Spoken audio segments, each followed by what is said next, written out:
The stars shone brightly over Houston Space Command on a warm night in July 2157. Admiral William Hayes stood on the observation deck, his weathered face lit by the glow of distant planets.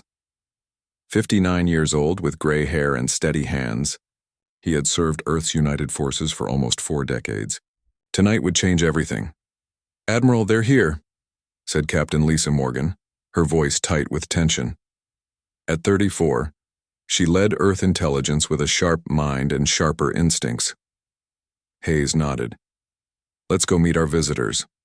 The landing pad blazed with lights as a silver ship touched down. It was smooth and elegant, unlike the bulky human vessels. Steam hissed as a door opened in its side. The alien who stepped out stood 7 feet tall, with blue-tinted skin and 4 arms. He wore robes covered in strange symbols. "I am Zorax, representative of the Centaurian Empire and the Galactic Council," the alien said in perfect English. "We have watched your species for some time." Hayes stepped forward. "Admiral William Hayes, United Earth Defense Council, welcome to Earth." Inside the meeting room, Earth's leaders gathered around a large table. The president, military chiefs, and scientists all watched Zorax with mixture of wonder and worry.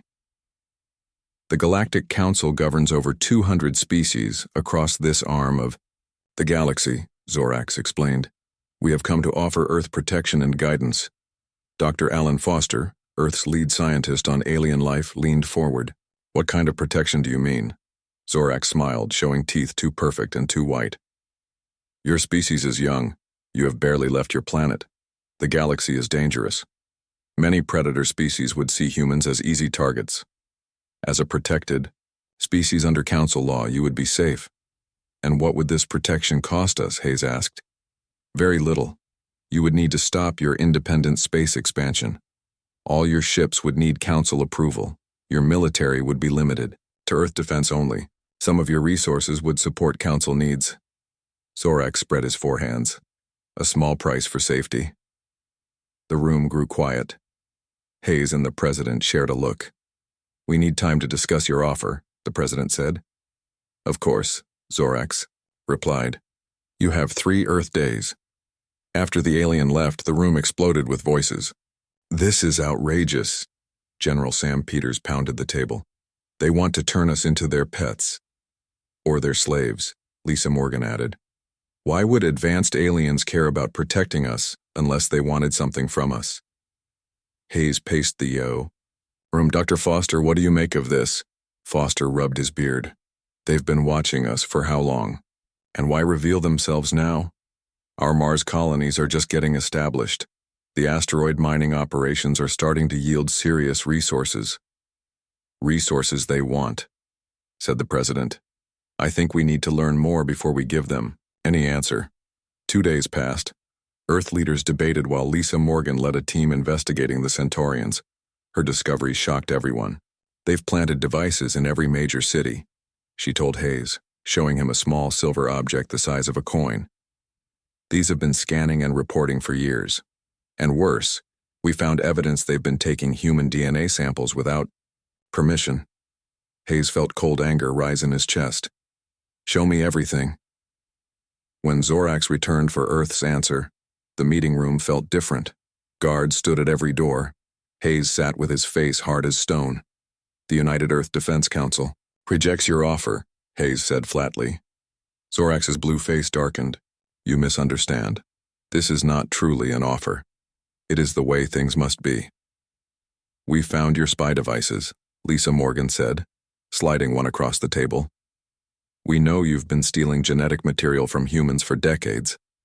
Zorax waved 2 of his hands dismissively. "Primitive notions of privacy. We study all potential member species." "Without consent," Hayes said. "Earth will maintain its independence. We will continue to explore space. We will not surrender our sovereignty." Zorax stood, suddenly seeming much taller. "You disappoint the Council. Perhaps a demonstration of our power will help you understand your situation better." He tapped a device on his wrist. A moment later, alarms blared. "Orbital attack," shouted a communications officer. Something's hitting our moon base. On screens around the room, bright flashes appeared in Earth orbit. Space stations exploded. The Mars colony sent desperate messages before going silent. This is a limited disciplinary action, Zorak said calmly as Earth's leaders watched their outer defenses die. The Council could do much worse. You have one more day to reconsider. Hayes stood eye to eye with the alien. Get off our planet, now. After Zorax departed, the death counts began. 3,000 on the moon, 5,000 on Mars, hundreds more on space stations and ships. They expect us to surrender now, Lisa Morgan said, watching the footage of destruction. Hayes shook his head. Then they don't understand humans at all. He turned to the gathered leaders. I need everything we have. Every ship, every weapon, every scientist and engineer. They think they've seen what humans can do when we're angry. Dr. Foster approached with a tablet. Admiral, I've been analyzing the biological data we gathered from Zorax. There's something interesting about their neural structure. How interesting? Hayes asked. Interesting enough that it might give us a chance, Foster replied. Their brains process sensory input differently than ours. There are frequencies they can't tolerate that wouldn't bother us at all. For the first time since the attack, Hayes felt a spark of hope. How fast can you develop a weapon based on this? Foster smiled grimly. How fast do you need it? As night fell over a wounded Earth, lights burned in laboratories and military bases around the world. The Galactic Council expected surrender. They would learn that humans had never responded well to bullies. Deep beneath the Pacific Ocean, in the secret installation called Trident Base, Admiral Hayes addressed the Emergency Council. They think they've won, he told the grim-faced men and women. They think we'll bow down now, but they've made a terrible mistake. He looked around the room. They've made us angry. Lisa Morgan nodded. And they don't even know what humans are capable of when we're angry. Dawn broke over Earth as Operation Thunderstrike began. The Earth battleship EDS Defiance moved from its hiding place behind Mars. Captain Ryan Cooper stood on the bridge, his hands steady on the command console. All systems ready, Captain, said Lieutenant Amy Wilson, her voice tight with tension. Cooper nodded. Begin approach. Make sure they see us coming. The Defiance moved directly toward the Council flagship, a massive vessel 3 times its size. The Earth ship made no attempt to hide. This was meant to look like a desperate last stand, a final act of defiance from a beaten enemy. On the Council flagship, Commander Velix of the Centaurian forces noticed the approaching Earth vessel. A single human ship, he said with amusement. They must truly be desperate. His second-in-command laughed. Should we destroy it now or let it get closer? Let it approach, Velix ordered. I want to see what primitive strategy they think might work against us. In orbit around Jupiter, the Council fleet of 20 ships moved to intercept the lone Earth vessel. Just as Velix had predicted, the humans appeared to be mounting a suicidal charge. Aboard the Defiance, Cooper watched the alien ships surround his vessel. Right where we want them, he said quietly. Prepare to broadcast on my mark. The moment the Council ships were in optimal position, Cooper gave the order. Now. The Defiance immediately began broadcasting the neural disruption frequency, discovered by Dr. Foster. The effect was instant. On the Council ships, alien crews collapsed, their nervous systems overwhelmed by the carefully targeted frequency. At the same time, Dr. Chen's cyber warfare suite activated. Hidden in what appeared to be a routine scan, the infiltration AI entered the Council's command networks and began taking control of their systems. Neural disruption successful, reported Lieutenant Wilson. Council ships showing minimal power signatures. Crew activity appears to have ceased. Cooper allowed himself a small smile. Phase 1 complete. Signal the fleet. Behind Saturn's rings, where they had been hiding for weeks, Earth's hidden fleet of 13 ships powered up their engines. Using modified Council technology salvaged from crashed alien vessels, they had remained invisible to alien sensors. Now they emerged, moving quickly toward Jupiter. Admiral Hayes watched from the command center at Trident Base. First phase successful, he announced to the gathered officers. Captain Cooper has incapacitated the Council fleet. Our hidden ships are moving in. On screens around the room, officers watched as Earth ships approached the disabled Council vessels. Teams of soldiers in spacesuits boarded the alien craft, securing them while the crews were still affected by the neural disruptors. "Sir," said a communications officer, "Colonel Valdez reports that ground operations have begun. Around the world, specially trained strike teams targeted Council ground forces. The alien soldiers, expecting to face primitive human weapons, were unprepared for the neural disruptors and adaptive tactics employed against them. Colonel Maria Valdez led the attack on the main Council base outside Houston. Her team moved silently through the night, carrying portable neural disruptors. When they reached the perimeter, Valdez gave the signal. "Activate disruptors now," she ordered. The devices emitted a pulse that was harmless to humans, but devastating to the aliens. Inside the base, Council soldiers fell to the ground, their nervous systems overwhelmed. Valdez's team moved in quickly, securing weapons and communications equipment. "Base secured," Valdez reported. "No casualties on our side." Similar reports came in from around the world. Within 2 hours, all 7 Council outposts on Earth had been captured. In space, the operation continued with precision. Earth forces had captured 15 Council warships intact and secured Jupiter's orbital shipyards. "We've done it," said Captain Lisa Morgan, watching the reports come in. "No one has ever defeated Council forces before." Admiral Hayes shook his head. "This is just the beginning. The Council will send more ships once they realize what's happened." Ambassador Susan Wallace entered the command center with news. "We've captured the Council representatives on Earth, including Zorax. They're being held in secure facilities." Hayes nodded. "We need to use their communications equipment to contact the Council homeworlds. It's time to deliver our terms." Within 48 hours, Earth forces had completely retaken the Sol system. The Council representatives were brought to Trident Base. Zorax, no longer confident and superior, looked pale and shaken as he faced Admiral Hayes and Earth's leadership. "How?" the alien asked simply. "How did a primitive species defeat our forces so completely?" Hayes leaned forward. "You made a critical mistake. You judged us by our technology, not by who we are. Humans have been fighting and adapting for our entire history. When threatened, we don't give up. We get creative." Ambassador Wallace placed a document in front of Zorax. "These are our terms: immediate withdrawal of all Council forces from human space, recognition of Earth's independence, a formal apology for the unprovoked attack on our colonies." Zorax stared at the document. "The Council will never agree to this. They will send more ships, more forces than you can imagine." "Then we'll be ready for them too," Hayes said calmly. "We've already adapted your faster-than-light technology from the ships we captured. We can now reach your worlds. We've learned your weaknesses. The next attack won't just defend our system, it will target yours." Fear showed clearly on Zorax's face. "You would attack civilian worlds?" "No," Hayes said firmly.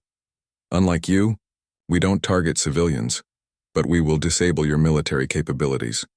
We'll use the same methods that worked here, and if necessary, we'll free other species you've subjugated. I wonder how many of them are just waiting for a chance to break free?" Zorax picked up the document with shaking hands. "I will transmit your terms to the Council." As the alien was led away, Lisa Morgan turned to Hayes. "Do you think they'll agree?" "No," Hayes said. "They're too proud, too convinced of their superiority. They'll see this as an anomaly, not a defeat. They'll send a bigger force."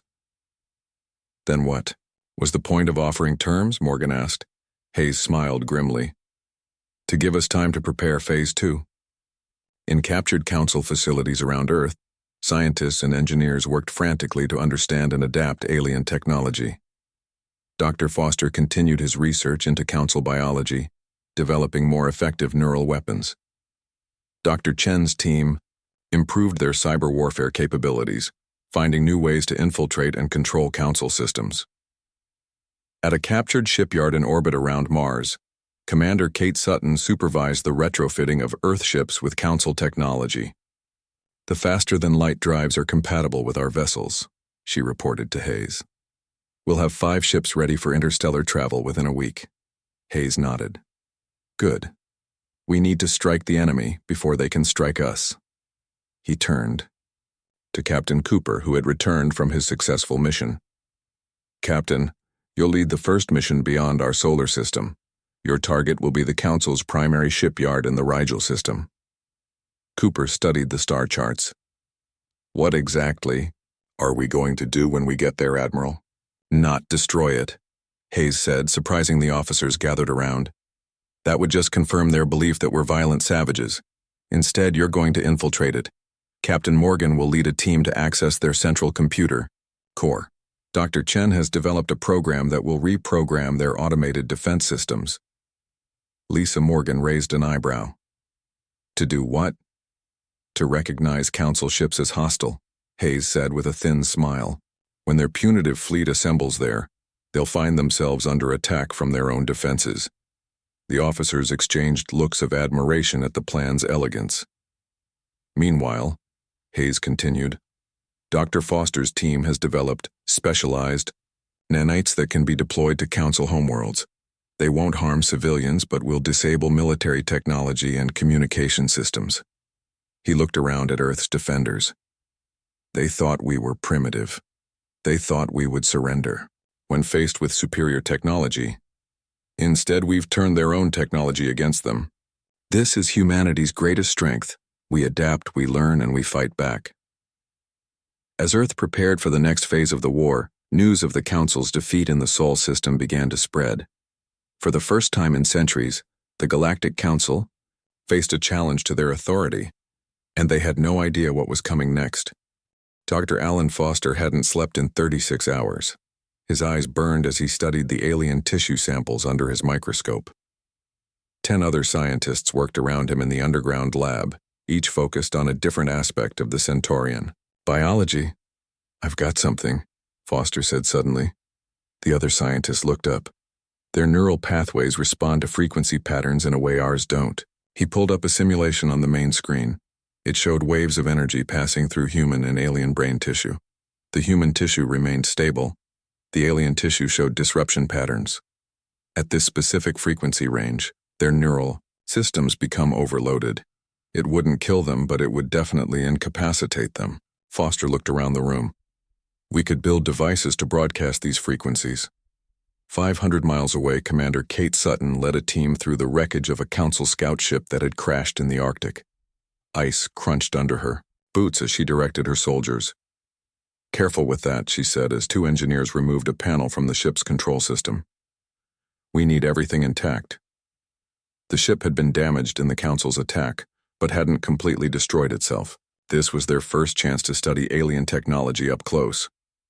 Commander, look at this, said Lieutenant Paul Dixon, pointing to a glowing cube at the center of the ship's computer. It seems to be their main processor, but it's unlike anything we've ever built. Sutton studied it. Get it back to the base and everything else you can salvage. At the United Nations building in New York, Ambassador Susan Wallace met with Zorax for the 3rd time since the attack. She fought to keep her face neutral despite her disgust. The Earth Council is considering your terms, she said, sliding a document across the table. We have some questions about the exact nature of the protection you're offering. Zorax took the document with one of his 4 hands. These are many questions for a species in your position. Wallace smiled diplomatically. We want to understand exactly what we're agreeing to. For instance, how many Council ships would be stationed in our system? As Zorax explained the details of Earth's future servitude, Wallace recorded everything. Each word revealed more about how the Council thought, how they operated, and what they expected from Earth. Dr. Eric Chen led a team of 50 programmers and quantum computing specialists in a secure facility beneath Cambridge University. They had been working on artificial intelligence systems for Earth's defense network before the attack. Now they had a new purpose. The Council's computer systems are advanced, but they have weaknesses, Chen explained to Admiral Hayes through a secure video link. Their quantum encryption is strong, but they don't seem to have developed protection against certain types of intrusion methods we've been working on. Hayes leaned closer to the screen. How sure are you? Based on what Commander Sutton's team recovered, I'd say 80%. Chen pushed his glasses up. We're developing an AI-driven infiltration system that can bypass their security. If it works, we could potentially take control of their ships remotely. Hayes nodded. Keep working. We need every advantage we can get. Beneath the Pacific Ocean, Trident Base had become the center of Earth's resistance. The facility, built 20 years earlier as a worst-case refuge, now housed Earth's military command. Production lines that once made submarine parts now produced modified weapons designed to exploit the aliens' vulnerabilities. Admiral Hayes studied the holographic display showing the scattered remains of Earth's fleet. Many ships had been destroyed in the initial attack, but some had survived by hiding in the asteroid belt or behind Jupiter's moons. The Council thinks they've got us beaten, he told his officers. They're watching our main bases, our known shipyards. But they're not watching everything, he pointed to the display. We have 14 ships still operational, not enough to fight them directly, but enough for what we have planned. Captain Lisa Morgan entered the command center with a data pad. Admiral, we've confirmed that the Council fleet has withdrawn to Jupiter's orbit. They've left only 2 ships to watch Earth. They think we're harmless now. Hayes smiled grimly. Good. Let them think that. In secret facilities around the world, Earth's remaining ships were being modified. Engineers worked around the clock to install Dr. Foster's neural disruptors and adapt the ship's computer systems to work with Dr. Chen's infiltration AI. Ambassador Wallace continued to meet with Zorax, playing for time. Each day that passed allowed Earth to prepare more. The Earth Council is close to accepting your terms, she told the alien representative, but there are concerns about the transition period. How quickly would you expect us to disarm our military? Zorax made a gesture with his upper arms that Wallace had learned indicated satisfaction. The Council is pleased by your cooperation. Your military would be reduced gradually over 1 Earth year. We are not unreasonable. Wallace nodded and asked more questions, gathering more intelligence with every answer. 3 months after the initial attack, Earth was ready. The surviving ships had been retrofitted. The neural disruptors had been tested and proven effective. The infiltration AI had been completed and loaded into specialized delivery systems. In the command center at Trident Base, Admiral Hayes addressed the leaders of Earth's resistance. Tomorrow we launch Operation Thunderstrike, he said, his voice steady. Captain Ryan Cooper will lead the EDS Defiance in what will appear to be a desperate attack against the Council flagship. The Council will see it as a suicidal last stand by a defeated enemy. Captain Cooper, a tall man with a scar running down one cheek, nodded. They'll never expect what's coming. Hayes continued. As the Council ships move to intercept, the Defiance will broadcast the neural disruption frequency. At the same time, our infiltration team will upload Dr. Chen's AI into their command network. He moved to another part of the holographic display. Meanwhile, our hidden fleet will emerge from concealment behind Saturn's rings and move to capture their ships while the crews are incapacitated. Dr. Foster stood. The neural effect will last approximately 20 minutes. That should be enough time to secure their vessels. On the ground, Hayes said, Colonel Maria Valdez will lead strike teams against Council forces at their 7 planetary outposts. They'll be using portable neural disruptors and adaptive tactics. Colonel Valdez, a compact woman with intense eyes, said, My teams are ready, Admiral. The aliens won't know what hit them. Hayes looked around the room. This is the most important operation in human history. If we fail, Earth becomes a slave world. If we succeed, we show the galaxy that humans aren't to be underestimated. That night, as Earth's forces made final preparations, Captain Lisa Morgan found Admiral Hayes alone in his office. Do you think it will work? She asked. Hayes looked up from the reports he was reading. It has to work. We won't get a second chance. Morgan nodded. The Council thinks we're just angry animals lashing out. They have no idea what humans are really capable of. That's their mistake, Hayes said. They judge us by our technology, not by our determination. They think because they've been in space longer, they must be superior in every way. He stood and walked to a window that showed the dark ocean outside. Tomorrow they learned differently. As dawn broke over a world preparing for its greatest gamble, Earth's hidden fleet powered up their engines. The EDS Defiance moved into position for its seemingly suicidal charge. Strike teams boarded stealth transports, and in research labs, scientists made final adjustments to the weapons that might save humanity. The Council, celebrating what they thought was an easy victory, had no idea what was coming. 6 months after first contact, the Galactic Council convened an emergency session on Centauri Prime. Their grand chamber, once a symbol of unquestioned power, now felt like the last stronghold of a crumbling empire. Supreme Director Zoln sat, with the other 4 council leaders, their faces showing the strain of recent months. Their military forces were in disarray, their economy disrupted, and their subject species in open rebellion. Reports arrived hourly of new uprisings across their territories. "The humans have turned 7 of our subject worlds against us," growled Councillor Zath of the Draconians. "They've shared weapons technology with species we've controlled for centuries." High Elder Miva of the Arcturians nodded sadly. "And worse, they've revealed our genetic harvesting programs to our own populations. The protests on my homeworld grow larger each day. We must negotiate," said Councillor Jen of the Proximans, the youngest member of the council. "Our military options are limited. The humans have disabled our main fleets with those neural weapons. Our shipyards are compromised." Zoln slammed all 4 hands on the table. "Negotiate with primitives? The Council has ruled this sector for 10,000 years. We cannot surrender to a species that has barely left its own planet." The chamber doors suddenly slid open. Council guards snapped to attention, expecting their own security forces.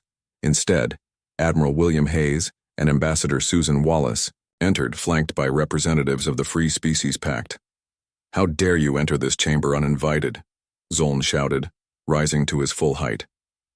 Hayes looked unimpressed. "We were invited. By the people you've lied to and oppressed for centuries." One of the Pact representatives, a tall being with silver skin, stepped forward. "The Xylarian people have suffered under Council rule for 800 years. We stand with Earth." Another representative, small and furry, spoke next. "The Tellurians have been harvested for genetic material without consent. We stand with Earth." One by one, representatives of 5 former subject species declared their support for Earth. The council leaders watched in growing dismay. "What do you want?" Zoln finally asked, his voice suddenly tired. Ambassador Wallace placed a document on the council table.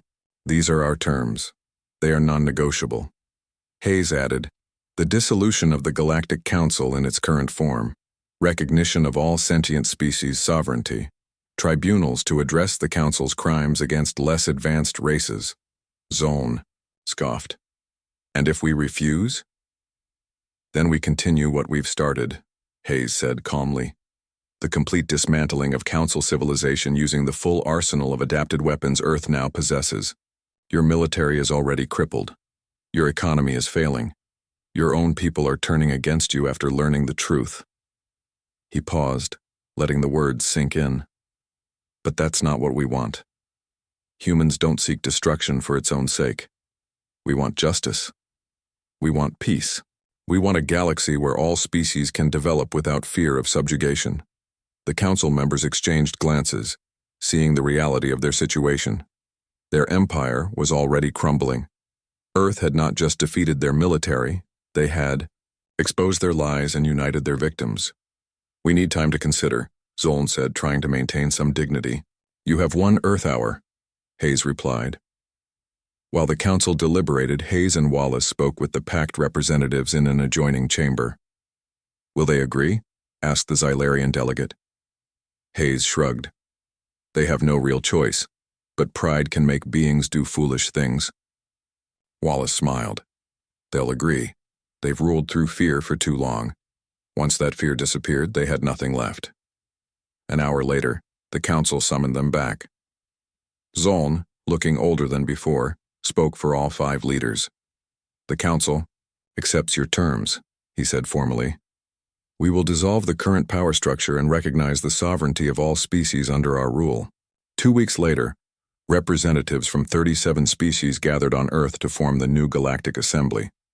Admiral Hayes opened the historic first session. 6 months ago, Earth faced subjugation. Today, we help establish a new order in the galaxy, not an order based on power or fear, but on mutual respect and cooperation. Dr. Eric Chen and counterparts from former Council worlds established a shared technological database. No single species should dominate others through technological superiority, Chen explained as the database went online. Knowledge belongs to all. Captain Ryan Cooper, now Admiral Cooper, led the new Galactic Assembly defense fleet with ships crewed by members of all allied species. Our purpose is not conquest, he told his diverse crew. Our purpose is protection, ensuring that what happened to Earth never happens to another peaceful world. On the former Council homeworlds, the transition proved difficult, but necessary. Some hardliners resisted, but most citizens embraced change after learning of their leaders' crimes.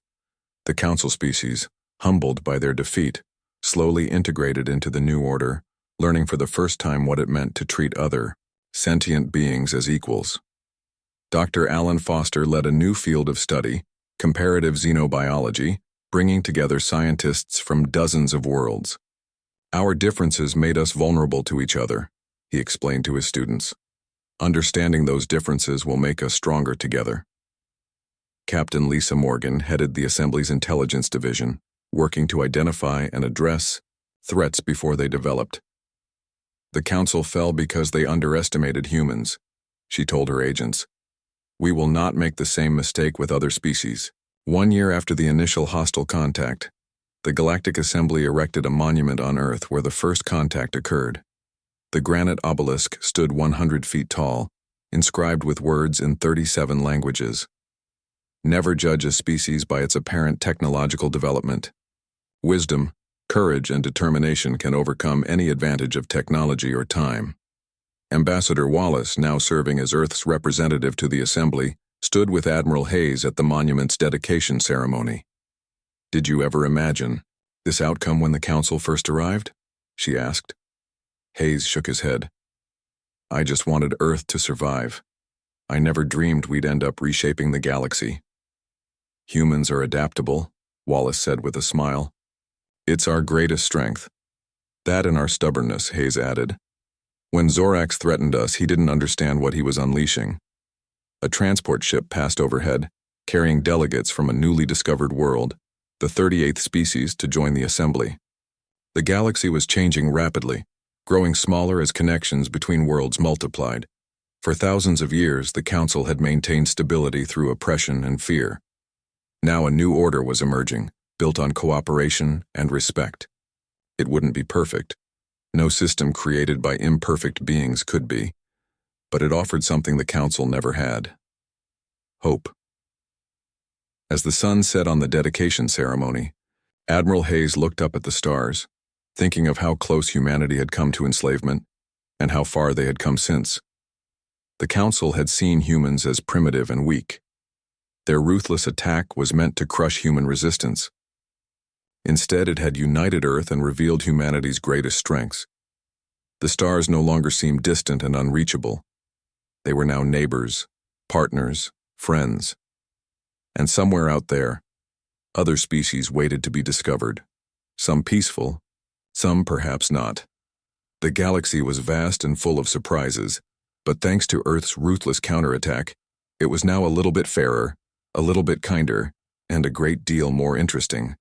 The Grand Council chamber on Centauri Prime fell silent as the message from Earth played.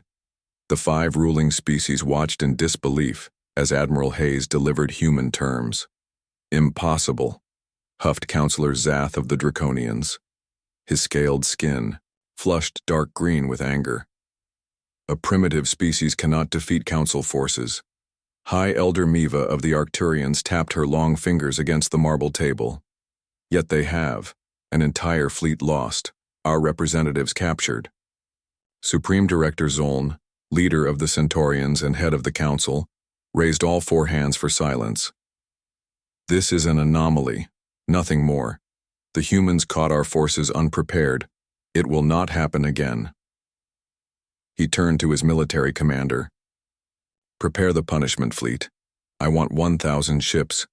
We will crush this resistance completely and make an example of Earth that will be remembered for millennia. Across the galaxy, word of Earth's victory spread quickly. On subjugated worlds, whispers of hope began. If humans could defeat the Council, perhaps others could too. Meanwhile, beyond Earth's orbit, humanity prepared to take the fight to the enemy. The EDS Defiance, now equipped with a reverse-engineered faster-than-light drive, prepared for its first jump to another star system. Captain Ryan Cooper addressed his crew on the bridge. What we're about to do has never been attempted by humans before. We're going to travel faster than light to another star system and strike at the heart of Council military power. Beside him, Captain Lisa Morgan added, "This isn't just about revenge. It's about protecting Earth. If we succeed, we buy our world time and show the Council that nowhere is safe for them." Dr. Eric Chen made final adjustments to the specialized program he had developed. The infiltration software is ready. Once we access their central computer core, it will reprogram their automated defense systems to treat Council ships as hostile targets. Cooper nodded. Prepare for FTL jump. The stars outside the viewport stretched and blurred as the Defiance made its first faster-than-light jump. The ship shuddered, metal groaning under stresses it wasn't originally designed to handle. Then, in a flash of blue light, they arrived in the Rigel system. "Jump successful," reported Lieutenant Amy Wilson. "All systems operational. We're on the dark side of Rigel 4, hidden from their sensors." Cooper exhaled slowly. Begin stealth approach to the shipyard. The Rigel shipyard was the pride of the Council fleet. A massive structure orbiting the system's gas giant, it could build and repair hundreds of warships simultaneously. Now it was preparing for the assembly of the punishment fleet meant to crush Earth. The Defiance approached using modified stealth technology. Council sensors designed to detect their own technology failed to notice the adapted Earth ship. "We're in position," Cooper announced. "Captain Morgan, your team is up." Lisa Morgan led a team of 6 specialists in spacesuits toward an access port on the outer ring of the shipyard. Using access codes obtained from captured Council ships, they entered without triggering alarms. "We're in," Morgan reported through her secure comm link. Moving toward the central computer core. Inside the massive station, Morgan's team moved, carefully through service corridors, avoiding Council workers. The aliens went about their duties unaware of the human infiltrators. "The core should be 3 levels down," said Specialist Jack Rivera, consulting a holographic map they'd constructed from captured data. Morgan nodded. "Let's move." When they reached the computer core, a massive crystalline structure pulsing with light, Dr. Chen provided remote guidance. "You need to locate the main access terminal," he explained through the comm link. "It should have a triangular interface." Morgan found the terminal and connected a small device Chen had designed. Device attached, beginning upload. The infiltration program entered the shipyard systems silently, making minute changes to the automated defense protocols. To any Council technician, everything would appear normal, but the program had fundamentally altered the station's recognition parameters. "Upload complete," Morgan reported after several tense minutes. "Exfiltrating now." As her team retreated to their extraction point, alarms suddenly blared throughout the station. "We've been detected," Rivera said, checking his scanner. Morgan made a quick decision. "New plan. Head for the communication hub. We need to send a message to Earth." They fought their way to the communications center, stunning several Council security officers with neural disruptors. Once inside, Morgan used the Council's own equipment to send a message directly to Earth. "Admiral Hayes, Phase 2. Successful. Rigel shipyard compromised. But we've been discovered and may not make it. Back. Recommend immediate deployment of Phase 3. As security forces closed in, Morgan destroyed the communications equipment and led her team toward an emergency escape pod. Back on Earth, Admiral Hayes received Morgan's message with mixed emotions. "The shipyard is compromised. When the punishment fleet assembles there, they'll face their own defenses." He turned to Dr. Alan Foster. "It's time for Phase 3. Deploy the nanites to the Council homeworlds." Foster nodded grimly. "They're ready. But I want to emphasize again, these nanites won't harm civilian populations. They're programmed only to disable military technology and communication systems. I understand, Hayes said. We're not like them. We don't target innocents. 5. Specially modified scout ships, each piloted by a volunteer crew, departed Earth carrying Foster's nanites. Using the FTL drives, they would reach the 5 Council homeworlds within days. Meanwhile, Ambassador Susan Wallace had been busy with her own mission. Through the captured communications equipment, she had contacted representatives of 7 non-Council races that had been subjugated, similar to what the Council planned for Earth. The Council has lied to you, she told them in a secure transmission. They aren't invincible. Earth has defeated their forces using technology I'm prepared to share with you. 5 of the 7 races immediately expressed interest in alliance. Their representatives arranged secret meetings with Wallace to discuss terms. The Free Species Pact, Wallace called it when she reported back to Hayes. An alliance against Council oppression. Hayes nodded in approval. The more allies we have, the better our chances. On Centauri Prime, Supreme Director Zoln received troubling reports. Their Rigel shipyard had detected human infiltrators but had failed to capture them. Now strange malfunctions were occurring throughout the station. Minor technical issues, his advisors assured him. Nothing that will delay the punishment fleet. Then came worse news. Their military communications network on Arcturus had suddenly gone offline. Reports from Draconis indicated their weapon factories had mysteriously shut down. On 3 other Council worlds, similar disruptions were occurring. What is happening? Zoln demanded, all forearms gesticulating wildly. His chief scientist looked troubled. It appears to be some kind of nanite infiltration, microscopic machines that target specific technologies. They're in everything, our computers, our weapons, our ships. Can you stop them? We're trying, but they're adaptive. They change tactics faster than we can counter them. Zoln pounded the table. How could primitives develop such technology? They didn't, the scientist admitted. They're using our own technology against us. They've modified nanites from our medical systems and reprogrammed them. Adding to the Council's problems, Earth had begun broadcasting directly to the civilian populations of Council worlds. The transmissions revealed the Council leadership's lies about human savagery and their illegal genetic harvesting operations. For centuries, your leaders have told you they protect less advanced species, Admiral Hayes said in one broadcast. In reality, they subjugate them. They attempted to do the same to Earth. We refused. Now we offer you the truth and a chance for a more just galaxy. The broadcast included evidence from captured Council databases showing centuries of exploitation. Many Council civilians who had believed their government's propaganda were shocked by the revelations. On subjugated worlds, resistance movements grew bolder. With Earth's neural disruption technology shared through the Free Species Pact, they now had an effective weapon against Council forces. 6 weeks after Operation Thunderstrike began, the Council's military capabilities were in disarray.